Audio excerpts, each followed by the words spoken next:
Mi solicitud al juez para que se allane los archivos de la central de policía se publicó a través de la prensa. Y eso dio lugar para que una persona me llame y me dice: profesor, sus archivos no están en la central, están en Lambaré, en las afueras de Asunción. Y allí, gracias a un joven, valiente juez Fernández, pudimos entrar abrir la puerta a la historia.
Y nos encerramos 6 meses ahí, 3 o 4 horas por día, todos los días, y sacamos un libro que hasta hoy es el acopio, el acervo documental más importante que hay sobre los archivos. Pero allí hay material para 40 libros más, y prueba para 200 crímenes más, todavía no resueltos.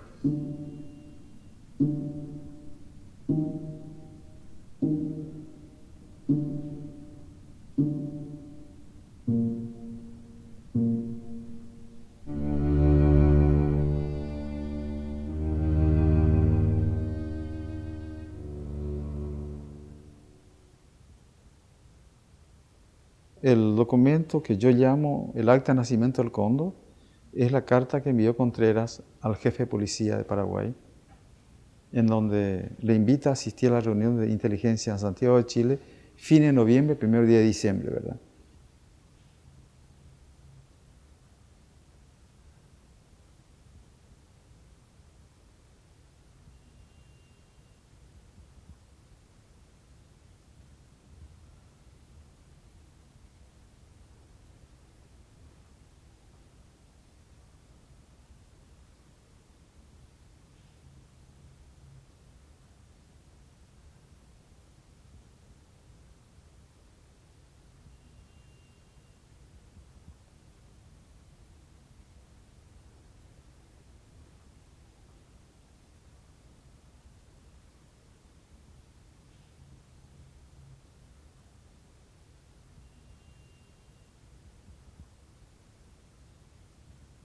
Según ellos era la lucha contra el demonio comunista y las guerrillas en el continente.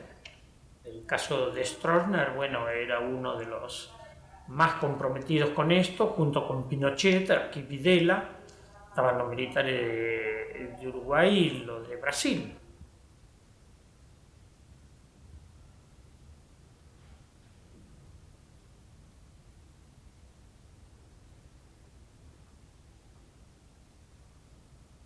Basta fijarse en los documentos desclasificados, cómo ellos informan a los Estados Unidos, sobre todo a la CIA, las reuniones del Cóndor, fundamentalmente de dos, de la realizada en Santiago en 1975 y de la realizada en Buenos Aires al año siguiente.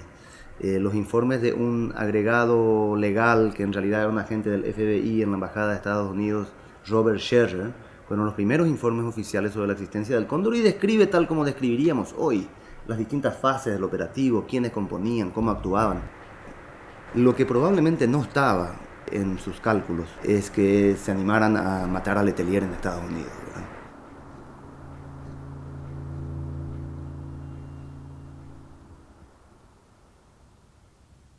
La represión política que se hizo en América Latina fue individual antes. Cada país mataba a su propia gente. En el caso de Cóndor hubo una alianza de 5 países en que se buscaba en todos los 5 países, incluso después mandaron operaciones a Europa y Estados Unidos para perseguir a los opositores en general de todo el aparato de los gobiernos militares de América Latina. Una alianza de muerte.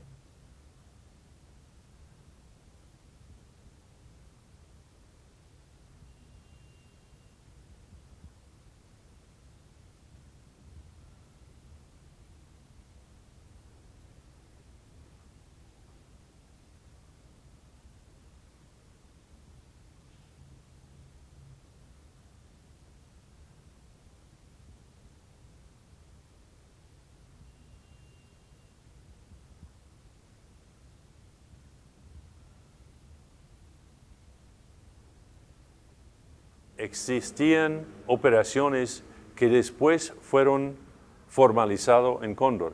Y no digo esto en teoría, como estructuralmente, no. Digo porque intervinieron las mismas personas. Entonces, las personas involucradas en Prats trabajaron en el atentado contra Leighton. Las personas que trabajaban en la Operación Colombo también eran los mismos de DINA que trabajaron con la gente de Argentina en Cóndor.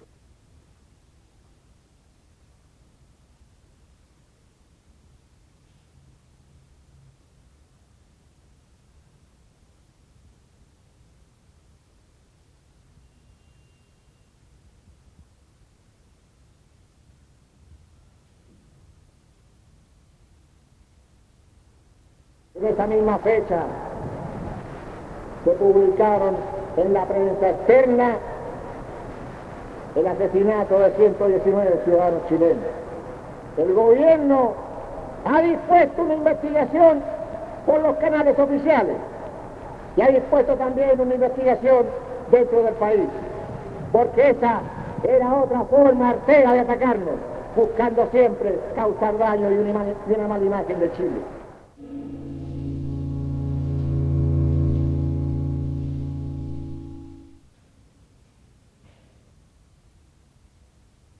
Tengo más o menos 40 documentos que comprueban el conocimiento de Cóndor por parte de Estados Unidos, y yo argumento de que ese asesinato pudo haber sido prevenido por el conocimiento que tuvo Estados Unidos, no porque ellos sabían que iban a matar a Letelier, no sabían eso, pero sabían que estaban haciendo asesinatos afuera de América Latina. Y la ironía es que el asesinato de Letelier fue hecho por un país amigo de Estados Unidos. Pinochet era uno de los mejores amigos de Estados Unidos. Fue un aliado de Estados Unidos que cometió el acto más importante de terrorismo internacional en Estados Unidos, hasta los Torres Gemelas en 2001.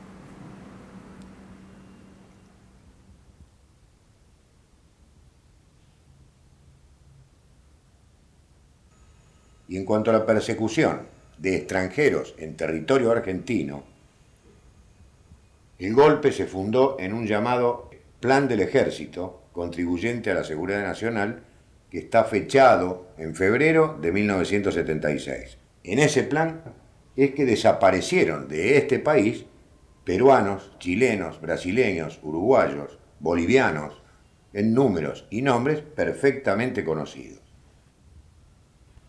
El ejército, que tuvo la responsabilidad primaria en la lucha antisubversiva, tuvo a sus órdenes 200.000 hombres. Es un poco desparejo. Y llamarle guerra a semejante matanza y no tener la menor idea de lo que es la guerra. Ni la más mínima. Bueno, no tenían la más mínima, no. La guerra contra prisioneros, chiquilines y aún gente armada que iba presa, y el prisionero es sagrado. El prisionero es sagrado, y ahí terminó. Continuar la lucha contra un prisionero no es aniquilamiento, es exterminio. Eso es Hitler. Videla.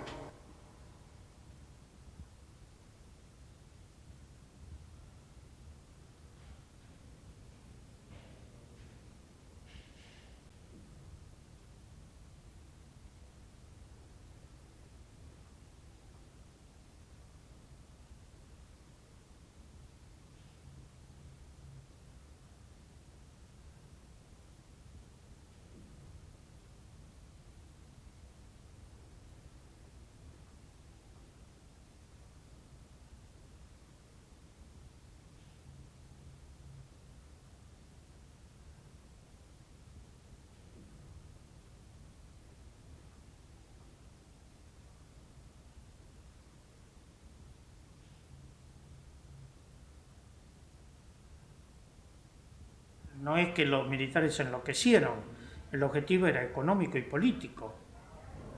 ¿No? Hubo muchas empresas comprometidas en esto, muchas grandes empresas comprometidas, mucha gente que se enriqueció apoyando la dictadura militar.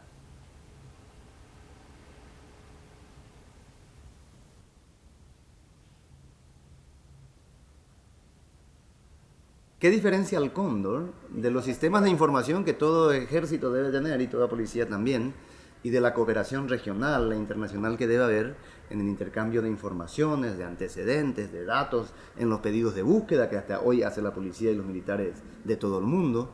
¿Qué diferencia al Cóndor? ¿Qué lo hace ilegítimo? ¿Qué lo hace delincuencial? Evidentemente no el intercambio de informaciones. Es el intercambio clandestino de prisioneros. Es permitir que militares de Chile vengan a Asunción y en dependencias policiales paraguayas interroguen, torturen y se lo lleven a presos de esa nacionalidad, clandestinos, sin juicio.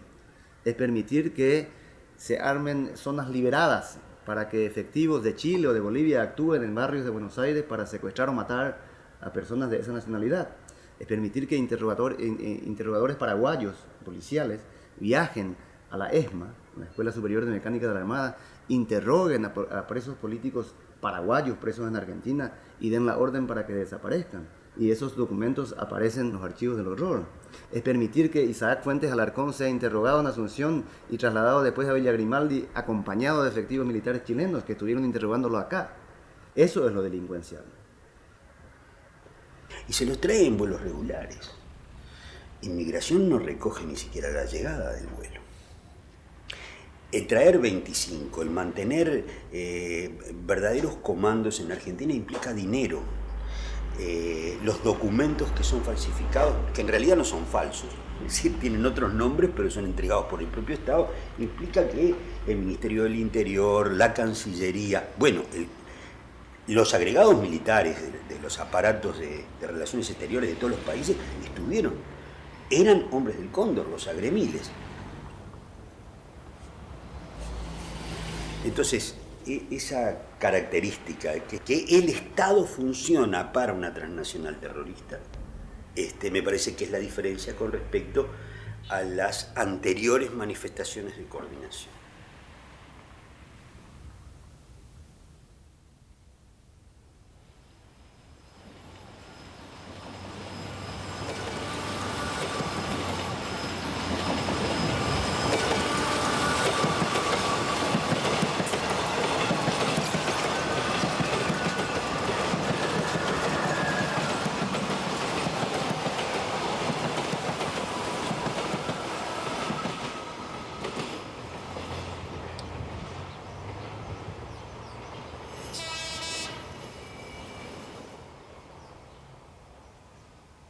Solamente escuchábamos el sonido de un tren que pasaba con mucha frecuencia, por lo que sabíamos que estábamos muy cerca de alguna vía férrea, pero no sabíamos cuál, ni si era provincia ni si era capital. Y en algunas oportunidades se escuchaba los gritos de los chicos jugando como de un colegio cercano.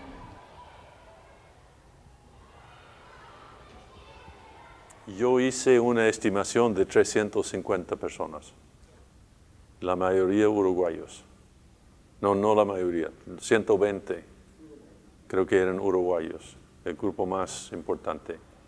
Y eso me permitió concluir que Automotores Orletti era el lugar preferido para los prisioneros de Cóndor.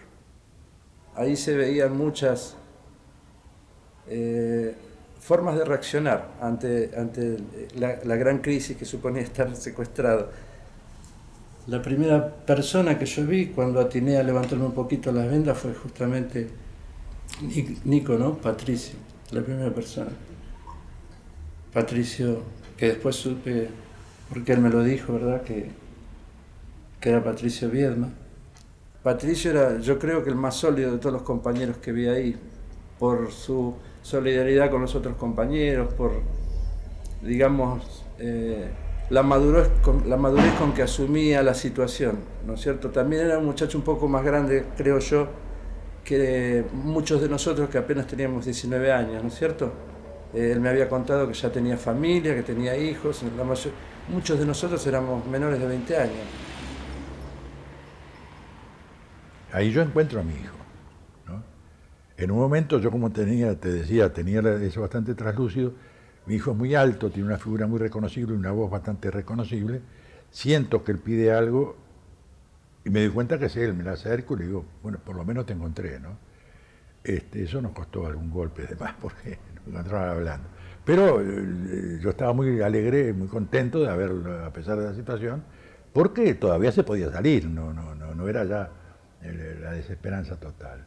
Hay una cosa que todos los que estamos ahí lo hemos sentido. Calculo yo que es muy personalizado en cada uno de distinta manera, ¿verdad? No todos lo vivimos igual, ¿no? El que puedo hablar yo, que es el mío, tenía que ver un miedo muy grande a la tortura, o sea, a volver a ser torturado, un poco por lo que supone en sí misma el dolor, la mutilación, la vergüenza, todo esto. Otro poco por el riesgo, el delatar a un compañero o que alguien pasara por esa situación porque yo lo nombrara, ¿no?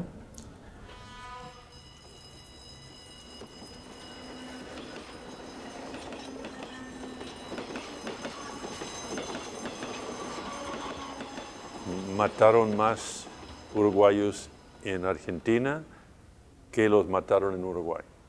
Porque en Uruguay no hubo asesinatos masivos como en Chile y Argentina, sino hubo mucha tortura, pero normalmente la gente sobrevivieron. Pero en Argentina no, los uruguayos murieron muchos. Muchos pasaron por Olete. Yo diría que el 100% de las personas que yo conocí ahí están desaparecidas todavía. Ninguno más apareció. Y algunos en particular fueron identificados sus restos. En ningún momento dudamos de que nosotros no íbamos a aparecer con vida de esa situación en la medida de que se habían presentado con nombres, eran Fuerzas Armadas uruguayas que estaban operando en territorio extranjero y por lo tanto todo nos hacía caber de que íbamos a sufrir la suerte que ya habíamos visto que le estaba sucediendo con otros exiliados y otros argentinos también. Al lado mío estaba León Duarte, que era un calificado que está desaparecido, dirigente sindical de FUNSA en el Uruguay, de mucho arrastre, que lo habían torturado mucho. Estaba tirado al lado mío, yo veía un poco por abajo de mi venda, ¿no? Que estaba vendando en ese momento. Y veo un señor de traje gris, de pelo rubio, medio entrecano, alto, en cuclillas, hablando con él y le decía, vos no sos como Gerardo, por Gerardo Gatti, no sos tan hombre como Gerardo. Gerardo parece que había resistido mucho la tortura. Ahí está en la foto, se puede ver en las condiciones que estaba, ¿no? Vos vas a decir dónde están los 5 palos verdes. En la jerga porteña quiere decir los 5 millones. Estaban buscando plata, que es lo que le piden a Washington Pérez.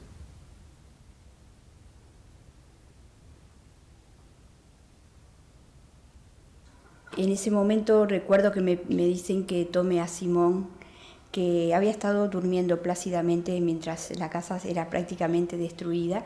Nosotros fuimos golpeadas y torturadas en la misma casa en medio de ese interrogatorio. Y Simón estaba en un pequeño canasto que yo le había comprado para poder transportarlo conmigo a donde fuera y dormía. Me dicen que lo levante, que van a revisar en ese momento el canasto y luego me dicen que lo deposite ahí, que lo deje. Me dice que él no puede ir conmigo a donde me van a llevar. Y dicen una frase que paradójicamente después nos quedó muy fija porque dicen, no, a él no le va a pasar nada, esta guerra no es contra los niños. Al cabo de los años supimos que la guerra también había sido contra los niños y que había sido la peor parte. Las desapariciones fueron un plan sistemático también que llevó la dictadura argentina con la cooperación de estos ejércitos.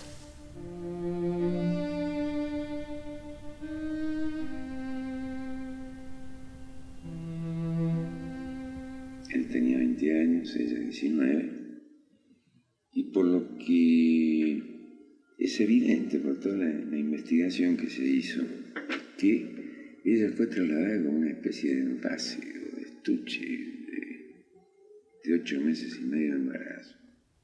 Esto es muy importante porque no es que a María Claudia la trasladaron por razones, digamos, de inteligencia o contrainteligencia o para sacar información, sino que lo único que interesaba era el bebé que ella llevaba en su vientre. Que por eso esta idea de como un estuche, ¿no? de un tesoro muy precioso y muy querido por otros. Y además en Uruguay la dejaron con la bebé 2 meses y medio, que no es que yo lo sepa, pero supongo que eso tenía que ver con que, bueno, que la criara los primeros meses, que estuviera cerca de la madre biológica, la leche materna, ver que estuviera sana antes de que el regalo, digamos, llegara a manos de quienes la recibieron. Quizás una cosa que habría que decir, además de que esto es un caso típico del cóndor, ¿no? En el sentido de que es una argentina secuestrada en Argentina, trasladada a otro país y asesinada, porque a María Claudia la asesinaron en Montevideo. O sea, cuando la separaron del bebé, la asesinaron militares uruguayos en Montevideo y está enterrada en Montevideo. Estamos tratando de encontrar los restos y darle sepultura.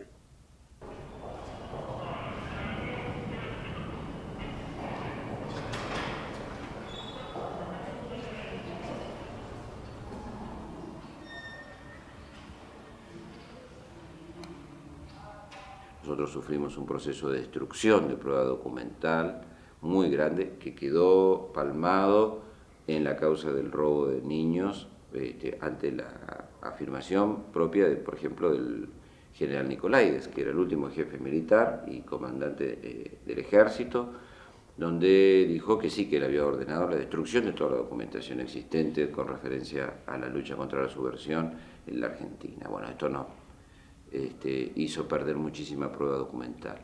Pero hemos entablado un contacto, yo lo he hecho personalmente yendo a Washington, sobre la desclasificación de documentos que pueda existir en el Departamento de Estado y en algunos otros organismos de seguridad. Nosotros hemos logrado la desclasificación de parte de esos documentos de un agente de la CIA que estaba radicado en Valparaíso y que comunicaba a su agencia de información la puesta en marcha de lo que se llamó después el Plan Cóndor. Es muy probable que la conducta que existió aquí en Argentina de destrucción de prueba documental se haya repetido en Chile, en Paraguay, en Brasil y en Uruguay, que son los países más comprometidos.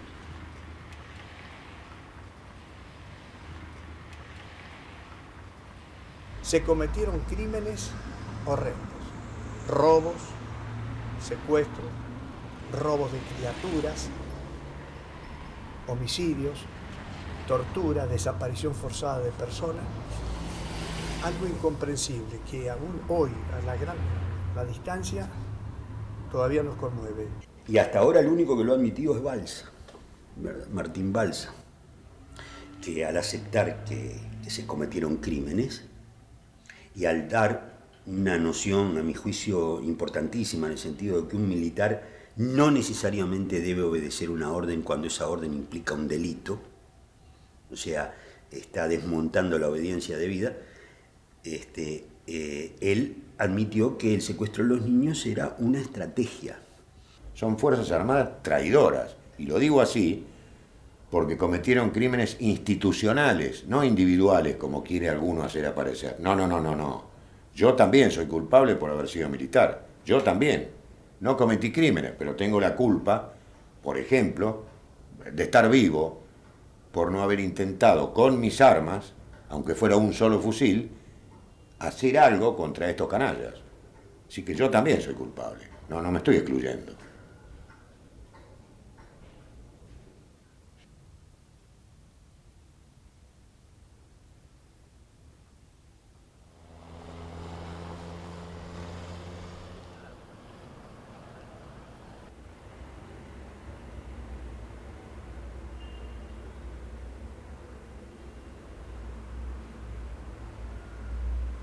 Cuando llegamos acá, somos trasladados a un local que estaba en una zona de Montevideo llamada Punta Gorda, ahí sobre la costa, ¿no? Casa que después yo identifico también. Pero llega un momento en que nos desalojan de ahí, porque parece que los vecinos protestaban, porque se sentía mucho ruidos y cosas y gritos de las torturas, pues torturaban en la bañera, en el cuarto de baño, ahí era donde hacían los actos de tortura. A mí ahí no me hicieron nada. Y entonces nos traen hasta Boulevard Artigas y Palmar, que era la sede del CIDE, el Servicio de Inteligencia de Defensa, ¿no? Y en una pieza grande vamos ahí a parar todos, los 24. Y creo que bueno, que ahí empezamos a preguntar por nuestros hijos. También tengo una respuesta similar. En este momento no está el oficial que les puede informar. Y empezamos a tener esa sensación, decía, de que habíamos salvado nuestras vidas, aunque no sabía qué iba a pasar con nosotros. Precisamente el 26 de agosto, y yo puedo recordar la fecha porque fue el día siguiente de una fiesta patria uruguaya en que los soldados ellos comentaban que habían estado en la parada y hacían comentarios. Entonces, pues, el 26 de agosto es que Gavazo mismo nos propone el plan de invasión al Uruguay.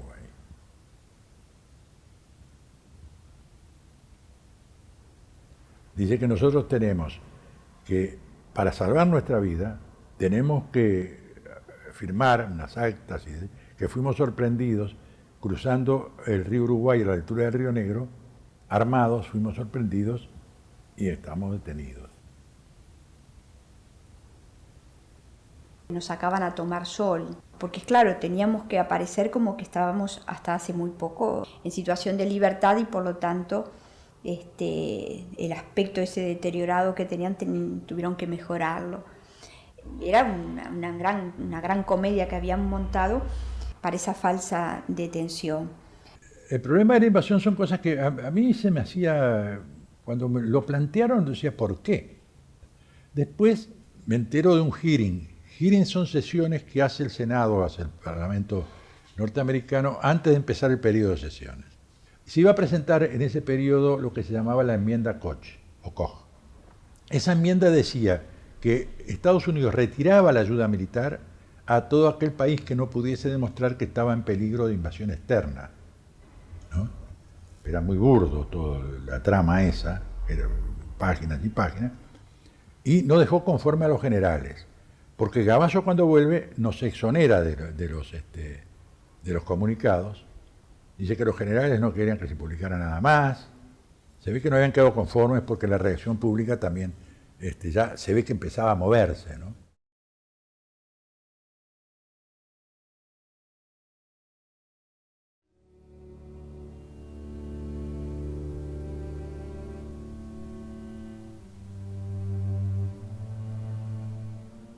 Éramos los únicos sobrevivientes de una larga lista de 140 uruguayos denunciados como desaparecidos fuera del país.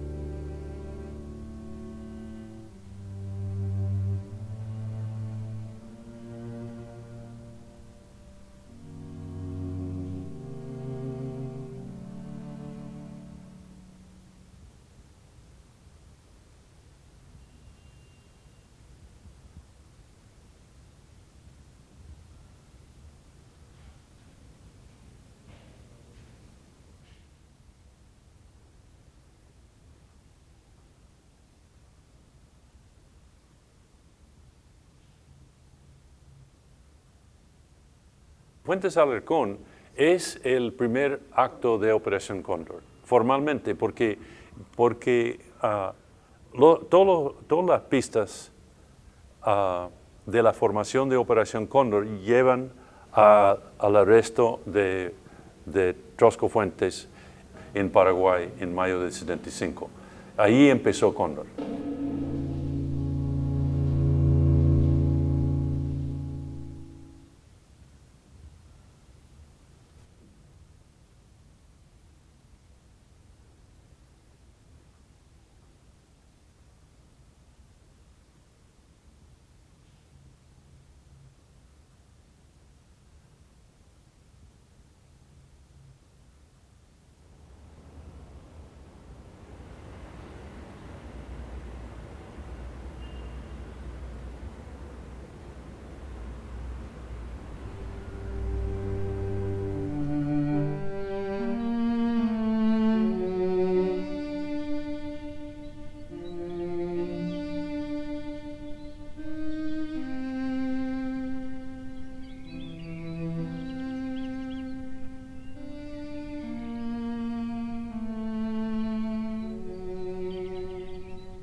Y en ese momento veíamos al Jorge que nos saludaba. ¿Ya? No estaba vendado, pero sí estaba, después me di cuenta que estaba encadenado al lugar. ¿Ya? Estaba encadenado al lugar. Entonces él no podía como separarse mucho de un lado para otro. ¿Ya? Y a veces ya no lo dejaban ir al baño a bañarse y había una llave por ahí. Entonces él se lavaba ahí y nosotros lo mirábamos por la ventana, le golpeábamos el vidrio. Y él nos saludaba y nos dedicaba canciones, te fijas, y cosas así. Eso más o menos pasó como la primera semana, porque a fin de octubre a mí me llevan a Cuatro Álamos. Y esa fecha sí me acuerdo porque me devolvieron el primero. Entonces, como ese contacto que yo había dado era falso, los tipos estaban muy emputecidos, muy enojados. Y producto de la tortura que me hicieron esa vez, que además fue dedicada, ¿no? Fue para eso, porque ellos sabían que yo estaba embarazada, y me amarraron a los árboles que estamos viendo ahí atrás y ahí me provocaron un aborto muy fuerte. Y yo creí que estaba muerta. Me instalaron en una especie de casa de perro, al lado donde estaba el Jorge. Entonces empiezo como a tratar de mover las manos que las tenía atrás y el Jorge reaccionó a eso. Y yo escucho como de bien lejos así que me hablan. En realidad no me hablaba, él gritaba, estaba gritando para que me atendieran. Como yo estaba como súper amarrada y todo lo demás, al Jorge le dijeron que me sacara, que me ayudara a salir. Después el Jorge me enseñó cómo sentarme allá adentro, cómo hacerlo, ¿no? Porque él ya tenía experiencia.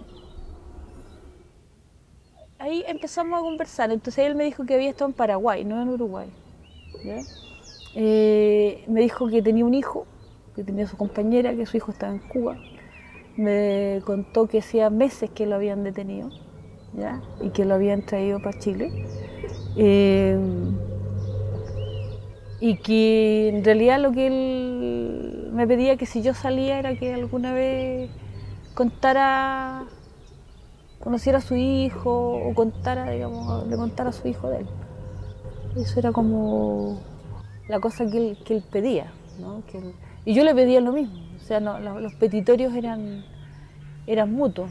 Él me decía que se reía cuando yo le pedía cosas, me decía si yo ya estoy cagado.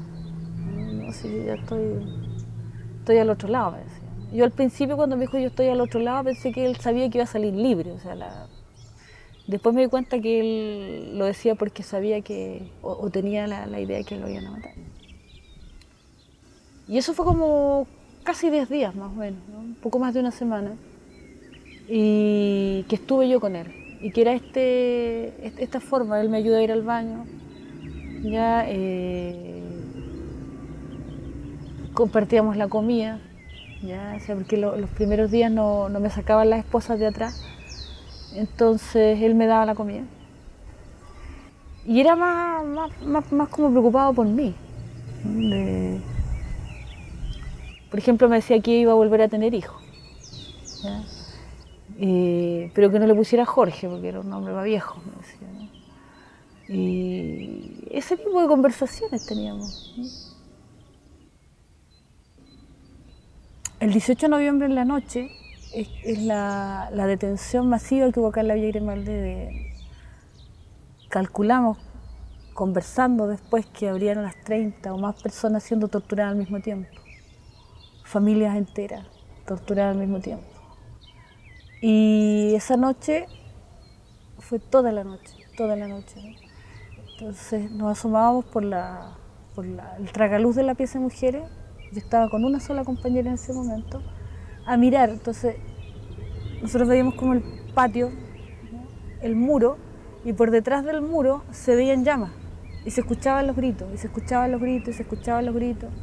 Se escuchaba el ronco esa noche que gritaba que trajeran agua caliente, aceite caliente. Fue una tortura masiva que se hizo esa vez.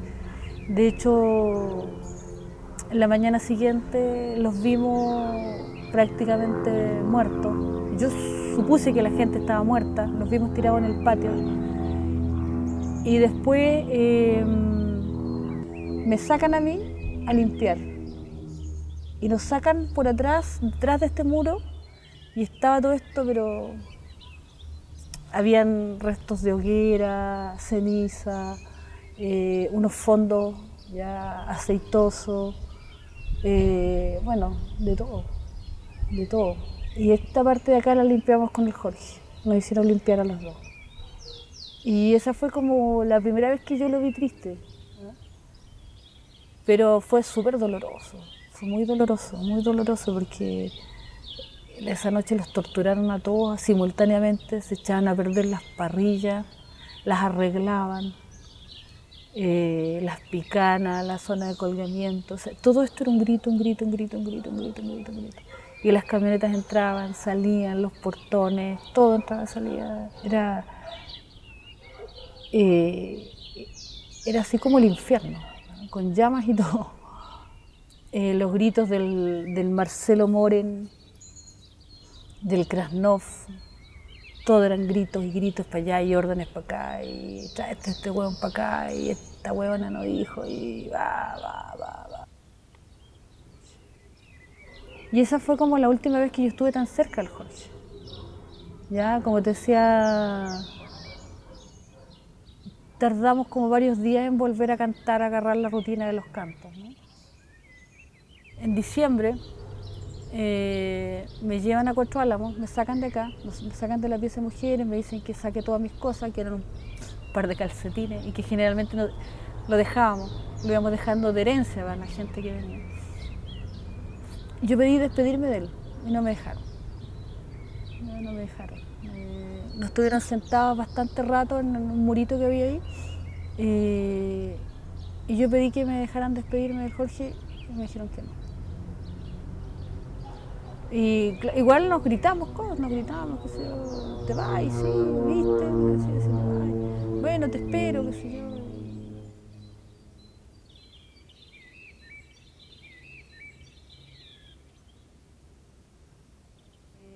Es como la vida dentro de este escenario de muerte, ¿no? Esa es la sensación que yo tengo de él. De cantar, de estar alegre y de transmitir eso. Es como un canto a la vida, para mí eso sería como él, ¿no? Un canto a la vida en vez de esta barbarie, esta brutalidad. Es como el otro polo de esto, ¿no? Es lo que te da la esperanza. Tenía todas estas bestias aquí, te fijáis, desalmadas, tremendamente crueles, y por el otro lado tenía un tipo como el Trotsko que te da el otro polo y te da la esperanza. Si no toda la humanidad está perdida, te fijáis, es como eso. Para mí significó eso. Para mí significó colocar el otro, proyectarme el futuro y confiar de nuevo en el ser humano, ¿no? Eso para mí es él.